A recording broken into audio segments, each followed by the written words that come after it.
want to talk to you today about an event that took place in the life of Jesus because I think it has impact on you and I today. He was in the temple one day and suddenly there was a commotion. There was a large group of people, and they were all, when you checked them out, they were all the religious leaders, the scribes, the Pharisees, the Herodians, that were coming into the temple, and they were struggling with this lady who was fighting and pushing and resisting. And they dragged her across the temple to Jesus and cast her down at Jesus' feet. And they said, this woman was caught in the act of adultery. And they said, the law says she should be stoned. What do you say? Well, the law did say she should be stoned. And stoning was a practice where a crowd would gather rocks and throw it at somebody, and they keep on hurling these rocks till it beat the life out of somebody. And the law was very strict about it. And they were constantly looking for a way to corner Jesus, and they knew he had a ministry of love and compassion, but they knew that he honored very greatly the Word, the Scripture, the Levitical law, and they thought they had him. Well, Jesus didn't answer them. He stooped down on the ground and started writing on the floor of the temple. Well, they kept urging him and asking him over and again, what are you going to do? The law says, what should we do? Finally, he stood up and he said to them, he that's without sin among you, let him cast the first stone. Then he stooped down and started writing on the ground again. Well, there was a silence. And one by one, these men who were accusing this woman hung their heads and left the temple until they were all gone. She was standing there alone, and Jesus stood up and looked at her for the first time, and he said to her, where are those your accusers? Has no one condemned you? And she said, no man, my Lord. And he said, neither do I condemn thee. Go and sin no more. On another occasion, he was walking through Jericho. And as always the case, there was this colossal crowd around him. Everybody wanted to reach out and touch him. They knew that they could be healed, that they could touch his garments. They wanted to hear the things that he taught. They wanted to be around him. And there was a man by the name of Zacchaeus, and he was short. And it's important that you understand that he was short. It'll come out in a minute. And he wanted to see Jesus. But because of his stature, he couldn't look past the crowd and see Jesus. And yet he heard so much about him, he wanted to see him. Now, Zacchaeus was a publican. He was a tax collector. He worked for the Romans, and he collected taxes from the Jewish people, gave them over to the Romans, and any surplus he pocketed. And he was hated. All his business life, he was despised, he was ridiculed, he was spit on, he was mocked, he was hated. But he wanted to see Jesus, and there was a sycamore tree there, and he decided that he would depart from his dignity as a businessman, and he'd shinny up this sycamore tree. So he got up in the tree, and sure enough, Jesus and that whole entourage passed right underneath. And then they stopped, and Jesus looked up at him, a defining moment. Now, this is a moment in time when Jesus could have condemned him. He could have said, you're a rascal, selling yourself out to the Romans, collecting taxes. No wonder you're despised and hated. You should be ashamed of yourself. But Jesus didn't do that. He looked at Zacchaeus and said, Zacchaeus, hurry up, come on down. I've got to eat dinner at your house today. And what an amazing thing for Zacchaeus. For the first time in his working life, he felt that he'd been validated, not victimized. The Son of God, the Messiah, was coming to his house for dinner. And so he came down, went with Jesus, went to the house, and during dinner, he stood up and he said, I got a speech, I got something I want to say. He said, half of my possessions I'm going to give to the poor. And if I've taken anything from anybody by false accusation, I restore him fourfold. And Jesus said, this day has salvation come to this house, because he too is a seed of Abraham. And so Jesus met with the woman who was taken in adultery and said, neither do I condemn thee. Go and sin no more. And Zacchaeus, instead of condemning him, went and ate at his house. You know, the religious community down through the centuries has led the charge at condemning.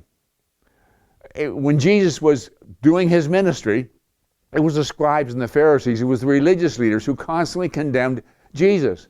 One of the things they went after him about was what he did on the Sabbath day.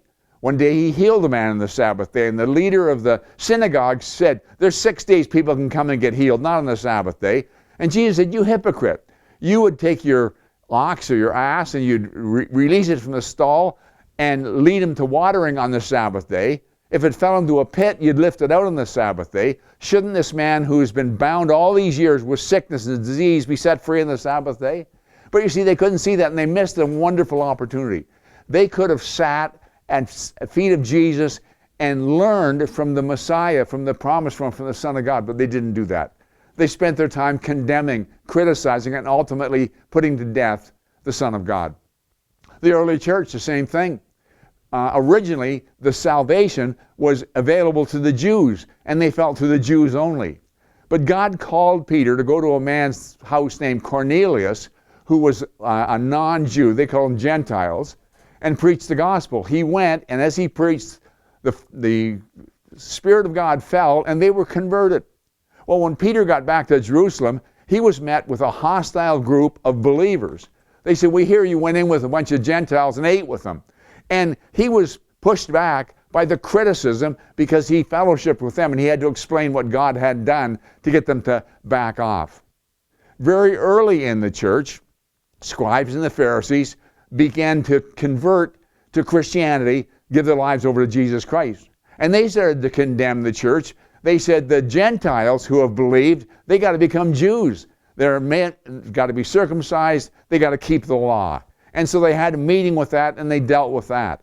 And right down through the centuries. I had a friend, as a young boy, he went to work for a Dominion store as a packager, and back then they had to wear bow ties. And his particular church believed that ties were a sign of vanity. They weren't essential clothing. A number of people in the church gathered and wanted to see if it was really true or not, and then they threw him out of the church.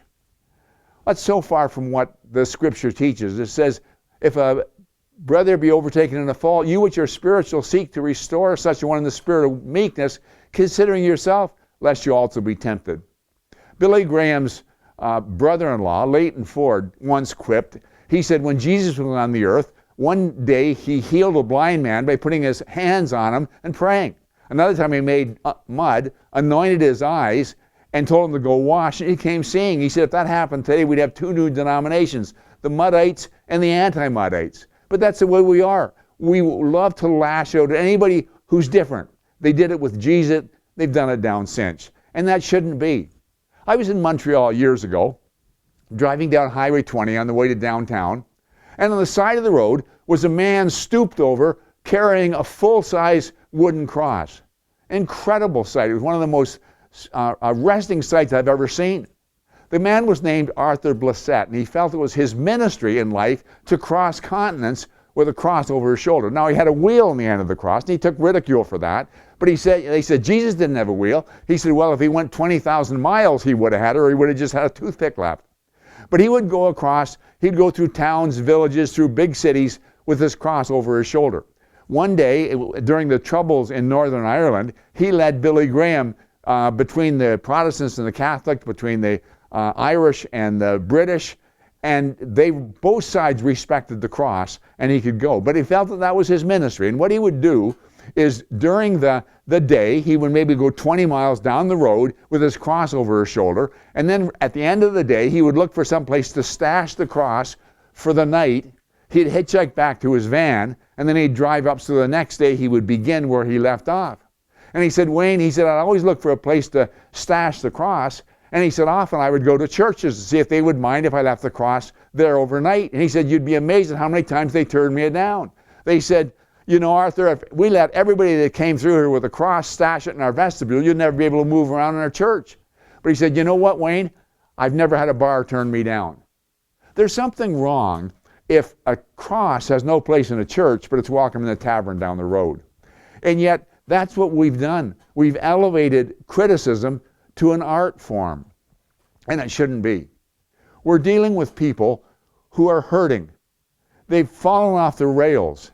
We've departed from our founding Christian principles, and people have lost their way. They don't need criticism. They need to be loved, they need to be encouraged, they need to be nurtured. You say, well, you can't endorse what they're doing. Jesus didn't either. He said, neither do I condemn thee, go and sin no more. But if we're not going to condemn, how are we ever going to point out the behavioral attitude and how it should change by your action. So the challenge I want to leave with you today is this. Go 24 hours without saying a negative thing, without voicing a criticism at any level to anyone. Then stretch it to 2 days, then 3. After you've developed a practice of non-condemnation, now move it on from speech to thought. Get to the point where you don't think condemning thoughts, where you think edifying, uplifting, encouraging thoughts.